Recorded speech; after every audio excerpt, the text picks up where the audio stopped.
and we're going to get going because it's not going to be a real long webinar. These are just intended to be very short webinars.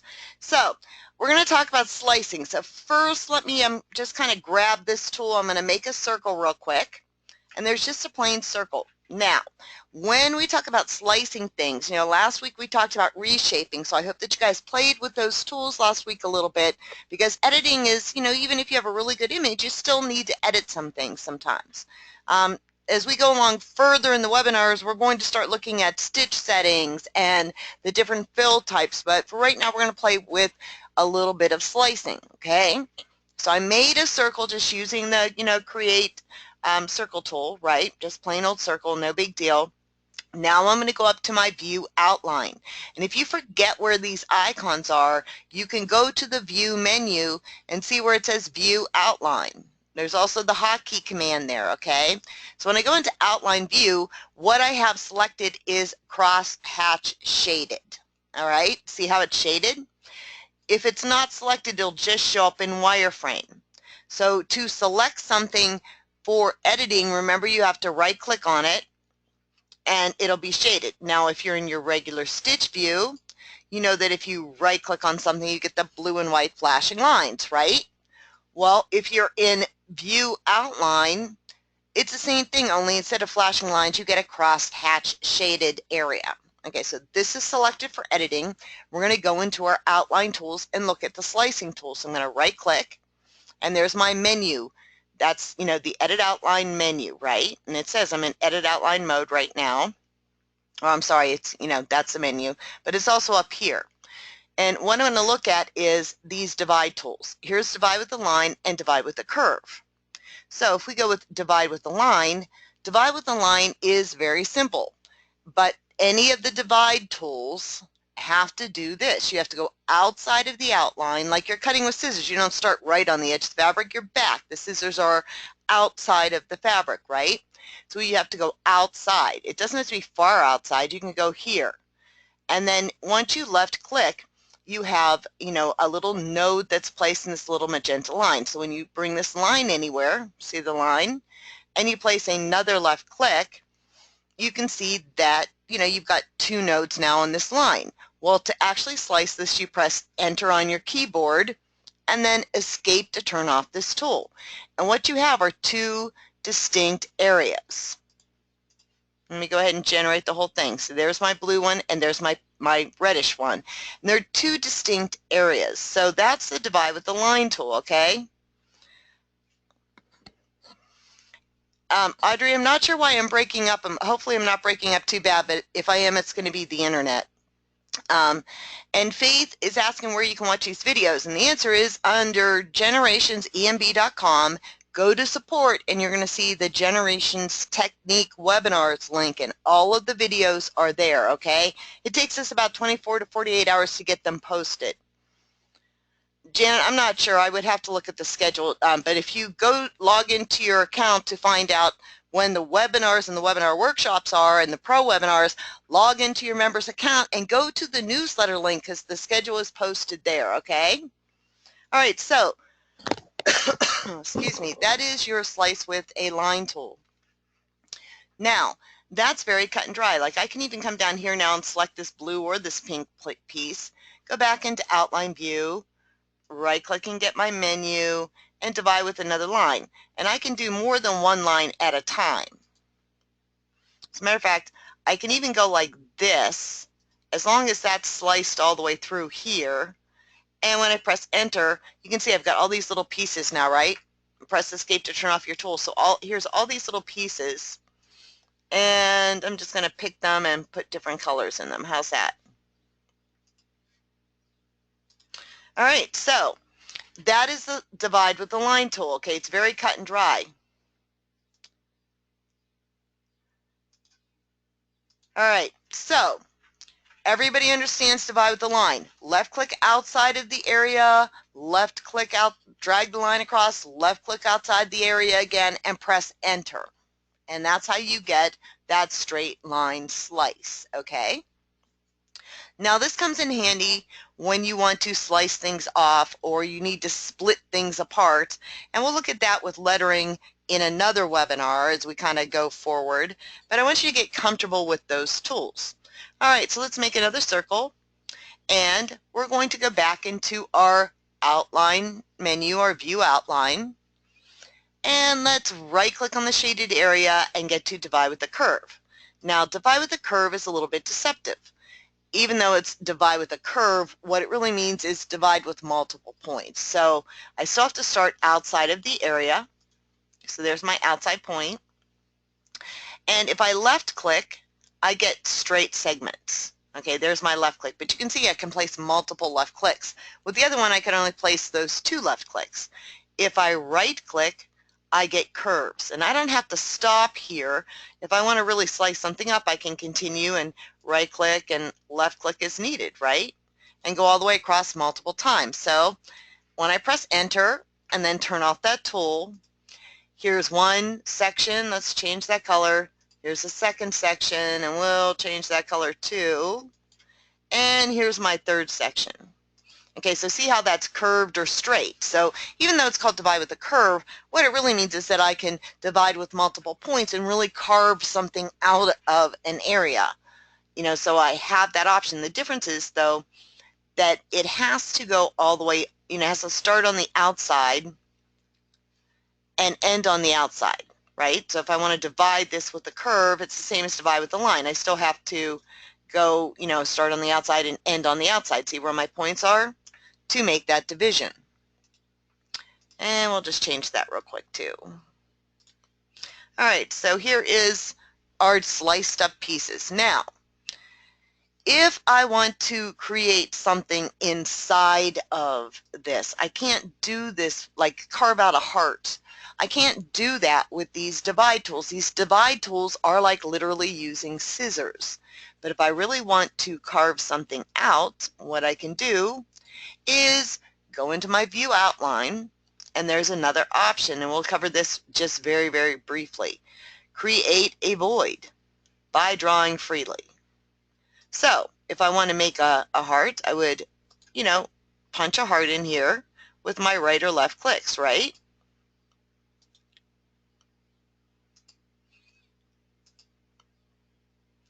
And I'm going to right click up here. Well, let me backspace, left click up here, and I don't have to touch these points. I just press enter. And what's nice about that is if you don't make the perfect heart, you can be in view outline mode and in edit mode, and you can go in and tweak it. All right, so let's go ahead and generate. All right, so that's creating a void by drawing freely. Now, let me kind of move this out of our way. I'm going to make another circle. And I'm going to use one of the punch tools here. Let me move these controllers out of the way so I can get to the punch tools. And we have a heart here, so I'll go ahead and just make a heart here. And I'm going to press enter, and let me change the color so you can see that heart. Okay, so there is my heart. I'm going to make it a little bit smaller. So there's my heart. All right, so it's sitting on top of this. There's this layer and then this layer, right? So if I want to make a heart or a shape cut into something that, you know, is like this, where it's a duplicate layer of embroidery, I select the base layer and go into view outline. And it's sometimes easier to do this by also clicking on edit mode. So I'm still in my view outline menu. I can still right click here and I can say create a void using an existing area. So here's my existing area. There's my heart. Now that now has a hole here. So if I want to make more hearts, I just press and hold my left mouse button and I drag that existing outline to other places. Okay. Now let me press escape to turn off the tool and generate. So here is the original heart, and there's the ones I carved using this original shape. So I can do it once, or I can drag it to other places and make just as many holes or voids as I want. So I'm going to stop for 1 second. Tina's asking how I got the heart to appear. Tina, I have this punch toolbar right here, and there's the heart down at the bottom. So when I click on the heart, I just left click and drag and press enter. and that makes the shape for you. All right, so with that being said, I'm going to give you guys a fun little exercise to play with. Janice, I can rotate the heart, but not when I'm using it as a void. You know, like if you're talking about doing it in here, anytime I can come in here and left click and rotate that. But if I'm using it as a void in here, I can't do that. It's going to create the shape as it is. All right, so let me go ahead and make a new file, and I'm going to go into my lettering, and I'm going to go to Arial Black because it's a nice bold font, and I might make this even a little bit bigger, like let's go up to about 50, or even bigger. Let's go to, let's go up to 100. Okay, I'm going to type in July and press enter, and there's my big July. And we know that this is just going to be way too big to be a good satin area, so you know it's just too big, the lettering's too wide, right? So I'm going to left click, if you follow my mouse all the way over to the film strip, there's a color chip there. I'm going to left click on it, and I'll just come down quickly to my quick bar, see my mouse, the quick bar is down here, and say, well, you know what, let's leave it at satin. Let's go to our property settings and go to satin and enable fill. And I'm not going to worry about the fill right now. I just want to put a fill in there. All right, so here's my lettering. I'm going to left click on this, and I want to move this Y over a little bit so it's a little bit closer. And I've got everything tweaked the way I want on my lettering, right? So now I need to select this for editing. So I'm going to come over to the color chip and just click on it and select it all for lettering at one time. You can see it's flashing, right? Then I'm going to go to View Outline. And in View Outline, I right click, and I'm going to say divide it with a curve. Even if I'm doing a straight line, this gives me more options, right? So I'm going to left click and go all the way across here. And you know, if I hold the control key, it doesn't make a straight line here like it does with manual punch, but let's go ahead and just go down a notch and then come all the way over. And we'll go down a little bit more. And I'm just going to keep trying to space these lines evenly. As a matter of fact, if I make a mistake, I can backspace. And I'm going to do it this way. I'm going to go ahead and use my grid. And that way I know I'm getting these spaced. And maybe we'll just go down 2 so there's not quite as many. And then I know I'm getting these kind of spaced a little bit better, right? And when I have something like this where, you know, I have to deal with the J, I'm just going to come over here, go down 2 more, and come across here. And you know, I don't have to be super neat, but I don't need to slice that bottom part. And then I'm going to press enter. So now those are all sliced to pieces. And I'm going to press escape and turn those off. So now I've got these pieces here. So I'm going to right click here, hold the control key, right click, right click, right click, right click, and I've selected all of those. Then let's select this one with the right click, holding our control key, and another right click holding the control key, and just keep holding that and select these, and then come down and find a red color chip. And if you can't find one, you can just click on this and say, you know what, make it red. So now those are all red, and let's go back into View Outline. Right click on this section now. Hold your control key and right click on these sections, and let's make those white. I just clicked on this color chip here to make them white. So there they are, they're white. So now that's what I've got. And let's go ahead and generate the whole design. Right click off to the side and generate. All right, so there's my July. Now I need to spiff up the July just a little tiny bit. So what I'm going to do is this. I might change these to complex, like the red and the blue. Or the red and the white. I might change those to complex. I might change the whole thing to complex because we're going to do another thing. Over on your quick toolbar, there are shapes here. See the star? Left click on the star and make a little star off to the side here. And then press enter. And if it's the size you want, great. You know, press escape. We only need one. And we're going to change this to a complex fill for right now. And we're going to change it to white. And if you want to make sure that this star is exactly the same white, just make sure that you have this flashing and come over to your color chip bar and right click on one of the whites there. All right, so I'm going to go ahead and move this over here. And I'm going to just copy and paste it and bring it down here. And when I've got these two, spaced how I want them to be spaced, right? Then what I'm going to do is just copy, paste, group them, and move them over here. And then, I can just copy, paste, and then move them over here. And continue to do that. And you can use the arrow keys on your keyboard if you want to. Copy, paste, move them over.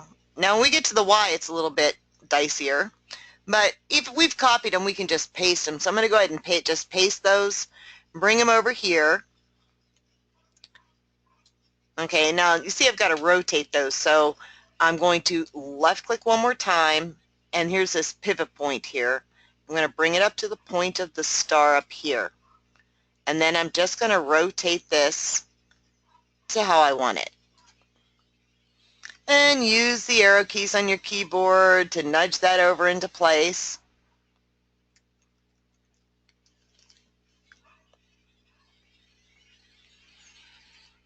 And when you get them where you want them, just copy and paste those.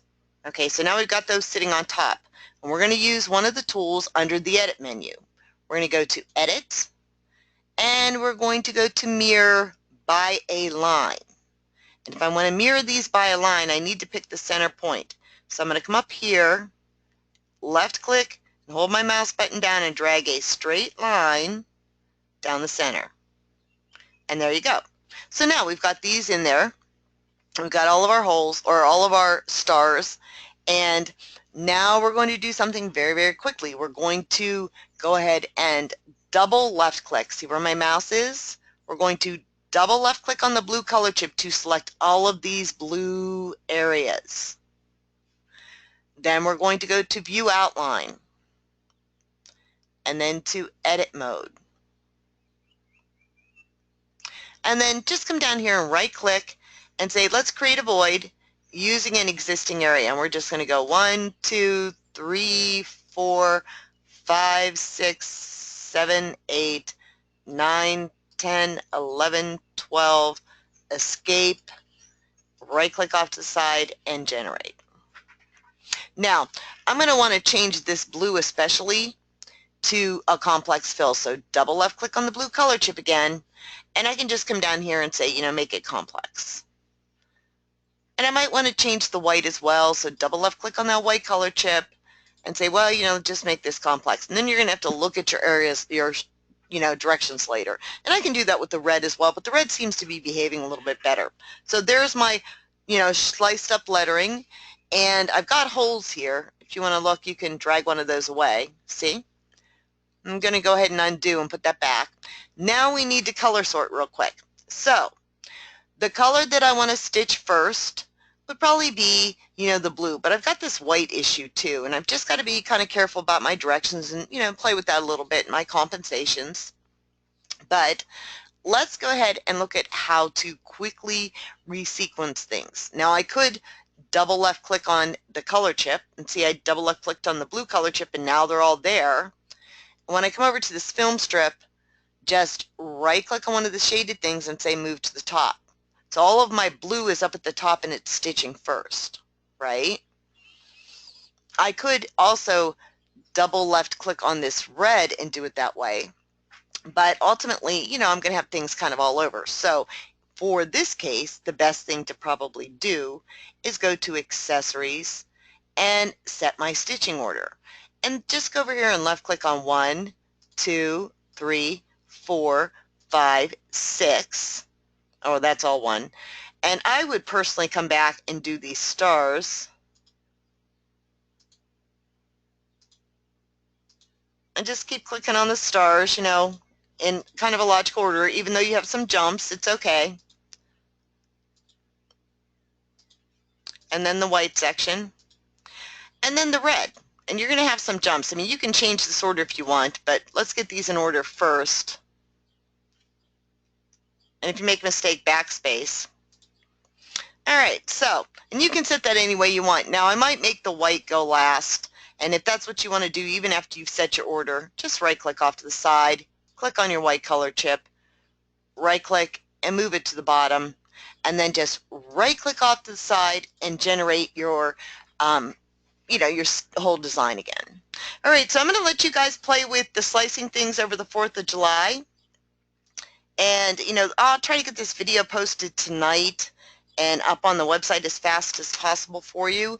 But play with these slicing tools. Even if you never stitch the lettering, play with the slicing tools and see what you come up with, okay?